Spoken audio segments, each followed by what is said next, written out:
தமிழ்நாட்டில் மொத்தம் 2.23 கோடி குடும்ப அட்டைதாரர்கள் உள்ளனர். இதில் ரேஷன் கடைகள் மூலம் ஏராளமான ஏழை, எளிய மக்கள் பயனடைந்து வருகின்றனர்.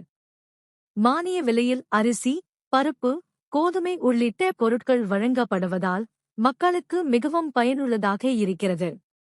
இந்நிலையில்தான் ரேஷன் கடைகளில் நடக்கும் குளறுபடிகளை தவிர்க்க ரேஷன் கார்டுகளில் உள்ள அனைத்து உறுப்பினர்களும் ரேஷன் கடைகளுக்கு சென்று கைரேகை பதிவு செய்ய வேண்டுமென கட்டாயமாக்கப்பட்டது. மத்திய அரசின் உத்தரவுப்படி தமிழ்நாட்டில் குடும்ப அட்டைகளில் இடம்பெற்றுள்ள அனைத்து உறுப்பினர்களின் கைரேகையும் ரேஷன் கடைகளில் பதிவு செய்யப்பட்டு வருகிறது.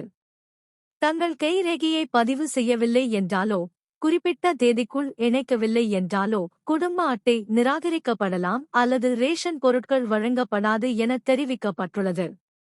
இதனால் மார்ச் 31ஆம் தேதிக்குள் குடும்ப அட்டையில் உள்ள உறுப்பினர்கள் அனைவரும் ரேஷன் கடைக்கு சென்று கைரேகையை பதிவு செய்து கொள்ளுமாறு அறிவுறுத்தப்பட்டுள்ளது.